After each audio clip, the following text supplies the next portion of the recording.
Bismillahirrahmanirrahim. Pagi ini kita sembang-sembang kosong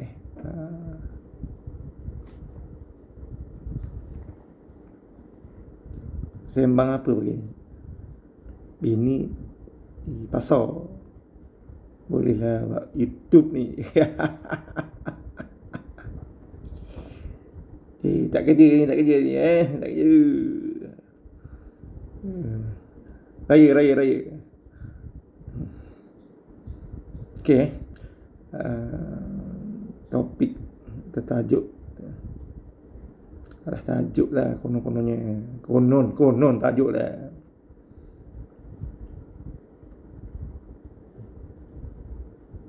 Jadi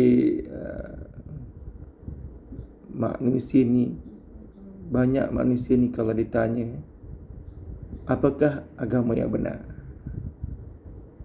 susah nak jawab.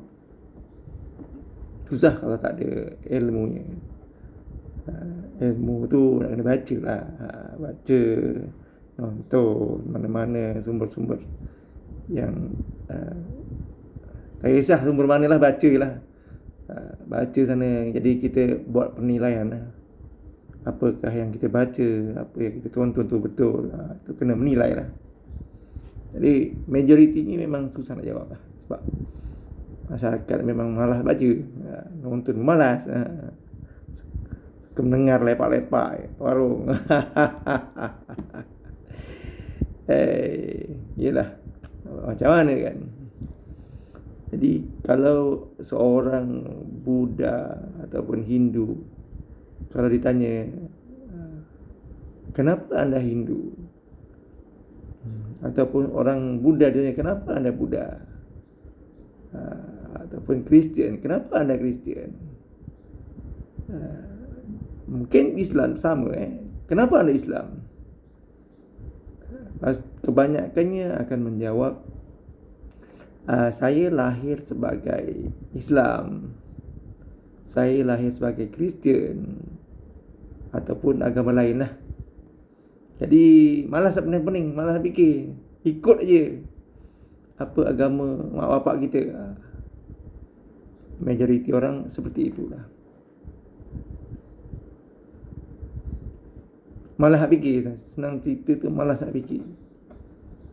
Jadi di kesempatan pagi ni saya kongsilah sikit Jadi agama ni kat dunia ni banyak sebenarnya. Yang terbesar setakat ini ialah Kristian lah. Nombor 2 Islam, ketiga mungkin Hindu atau Buddha lah, dan seterusnya. Adakah agama ni semua benar?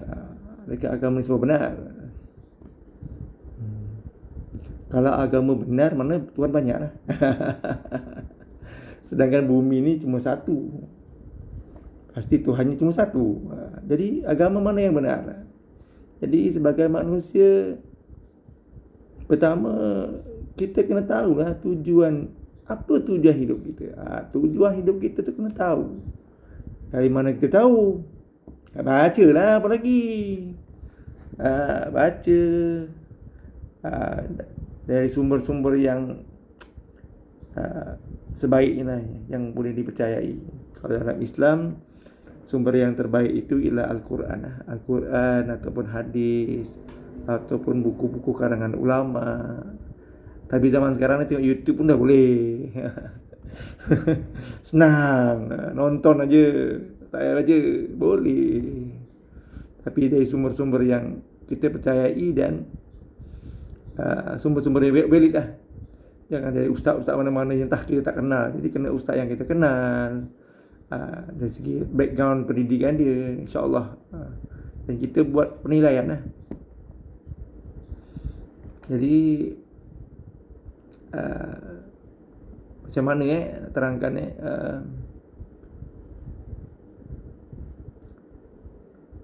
dimudahkan cerita lah.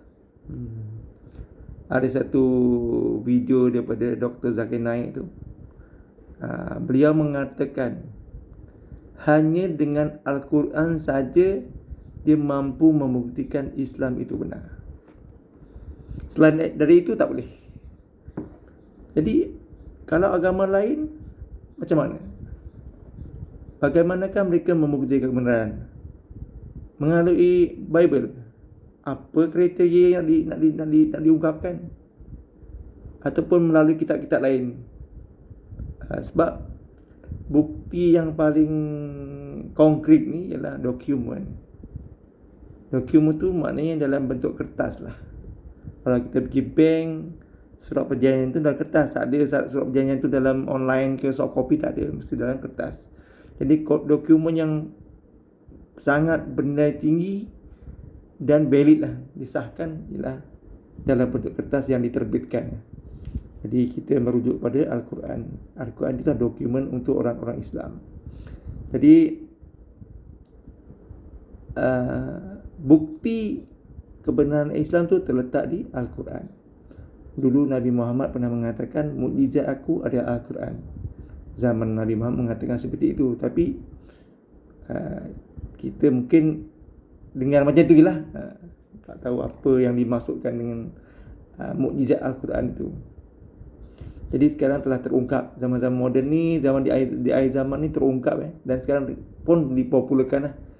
Di apologet Islam di Indonesia mengatakan dari dalam Al-Quran itu adalah bukti yang menunjukkan Islam itu adalah agama yang benar.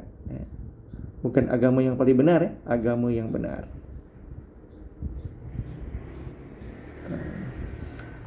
Bukti yang paling nyata, yang paling senang orang nak terima di dalam Al-Quran itu ada tanda-tanda sains mengenai penciptaan.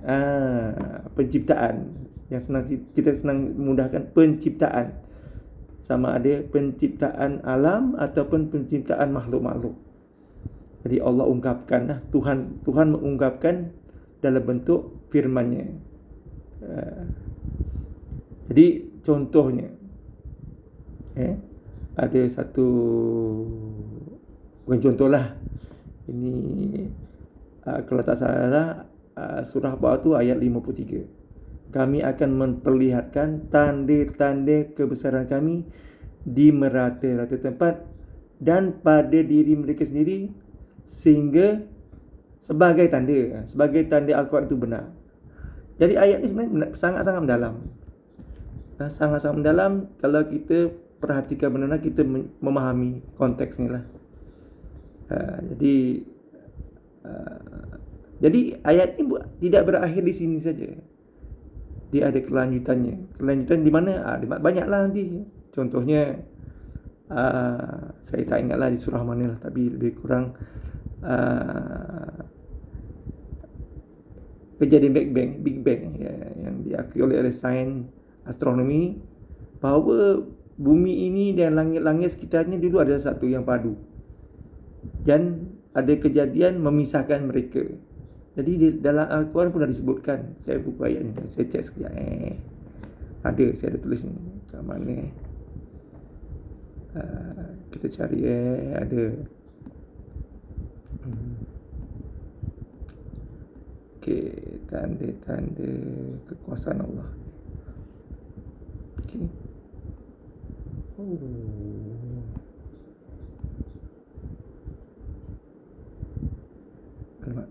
Alamak.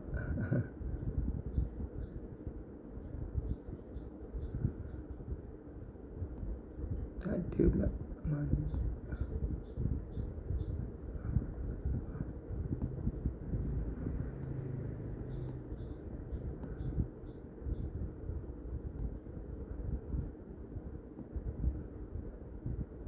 Hilang pula. Ada sebenarnya, saya lupa letak kat mana. Okeylah, kita pergi yang lain lah. Okey. Kita pergi kepada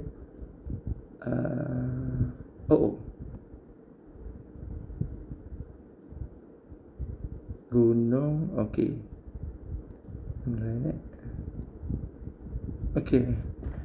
Dalam lautan ada api, iaitu yang berada, yang tertulis dari surah At-Tur 52 ayat 1 hingga ayat 6 lah, baca di sana. Okey.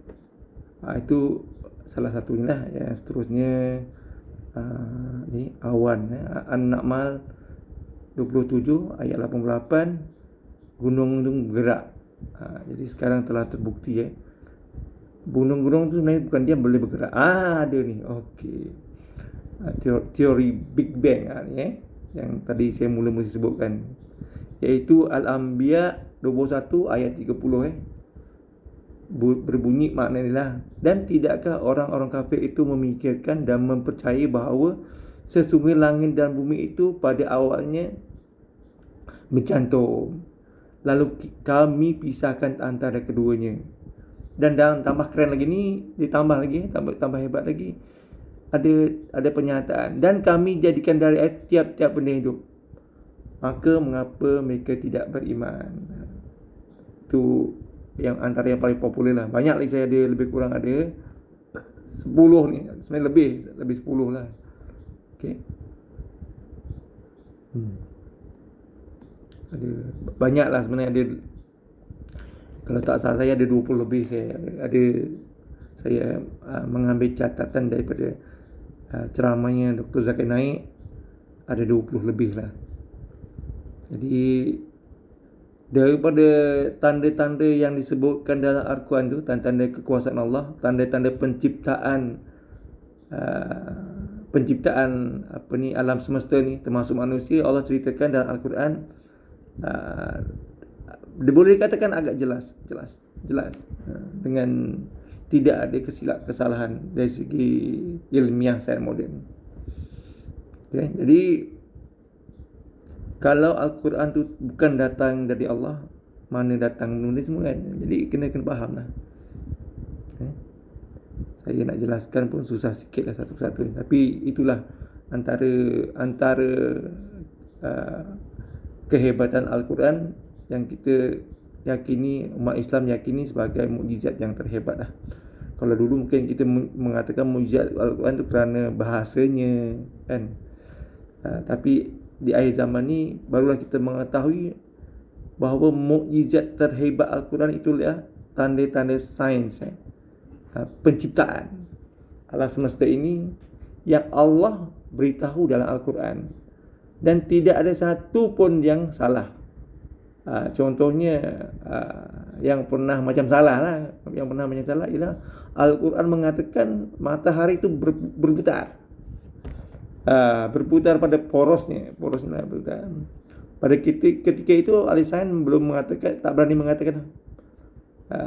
Mungkin mereka mengatakan Al-Quran salah, tapi akhirnya mereka mendapati memang matahari itu berputar pada paksinya. Jadi Al-Quran itu mendahului sains. Sebab seperti yang saya nyatakan tadi, pencipta alam semesta ini lebih mengetahui apa yang bahan-bahan, apa perkara-perkara yang dia ciptakan. Jadi benda ni tidak ada dalam kitab lain. Kitab lain, kitab Bible ke kitab apa, tidak ada. Walaupun kitab itu telah turun, ataupun kita dulu mengatakan Zabur, Injil, Taurat telah turun daripada lebih dahulu, tapi Allah tidak memberitahu, Tuhan tidak memberikan maklumat ini. Sebab Tuhan tu mempunyai perancangan. Tuhan mempunyai perancangan di akhir zaman. Manusia ni lebih kritis, pasti akan mempertanyakan kenapa Al-Quran itu benar.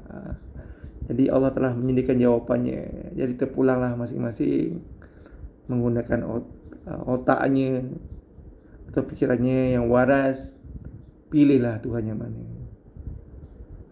Kalau kita merasakan agama itu betul, tanggungjawab kita buktikanlah agama itu betul atau tidak. Jangan main adab aja. Janji senang, susah jadi orang Islam katanya. Sembahyang 5 waktu, bagi yang belum buat memang rasa susah lah. Kalau yang dah biasa buat ni, tak ada benda pun okey je kan. Kadang makin seronok, alamak kan. Kalau tak, asyik tidur. Tapi dengan ada yang sembahyang ni terpaksalah bangun, bangun sembahyang, sarapan, bonten. Alah saja je kan, layan-layan kan pagi-pagi ni. Bini pergi pasar, belilah. Jadi kita sebagai manusia ni kena tahulah tadi tujuan hidup kita apa. Di mana akhirnya kita dah tua-tua macam ni, Islam tu menjanjikan sesuatu yang istimewa. Badan dah sakit, pinggang dah sakit, Allah janjikan selepas kematian hidup balik macam umur 30. Tak ada ke? Aduh, bini banyak pula. Aduh, yelah kalau bini tak banyak kat akhirat macam mana kan? Anak tak ada, anak duduk rumah lain. Takkan kita duduk lagi bini 2 orang je. Aduh, siapa nak masak? Aduh, bini-bini lah masak. Dalam akhirat nanti, kalau menurut iman Islam lah, kita duduk syurga ni bersama insya-Allah dengan isteri kita yang ada kat dunia ni. Takkan duduk berdua je, bingung lah. Betul tak? Kalau ada orang lain kan, barulah ada meriah, boleh gaduh-gaduh. Tak ada gaduh pun mungkin kot. Gurau-gurau ada lah. Kan seronok duduk ramai-ramai, pergi jemputan tak ada jemputan kahwin lah, jemputan makan aja. Pergi rumah anak-anak, pergi rumah bapak-bapak kita dulu, bapak ke atuk-atuk ke saudara mara, kan seronok. Terpulang lah. Kalau agama lain tu kadang jadi apa. Tapi orang Islam ni best, tumbuh balik jadi manusia balik. Cuma nikmatnya tu sangat-sangat banyak lah, terpulang lah. Kalau yang muda mungkin tak rasa. Kalau tua-tuanya saya ni, terasa nikmatnya. Yang dah sakit-sakit macam ni, tiba-tiba nanti kita mati, alamak, seronoknya. Penat lah hidup kat dunia, penuh dengan ujian, kena kerja, sakit kepala. Dah tak payah jalan-jalan je. Okey, jadi pagi ni saya rasa cukup lah. Kalau silap tu minta maaf lah. Okey, kita jumpa lain kali lah. Alhamdulillah, insya-Allah.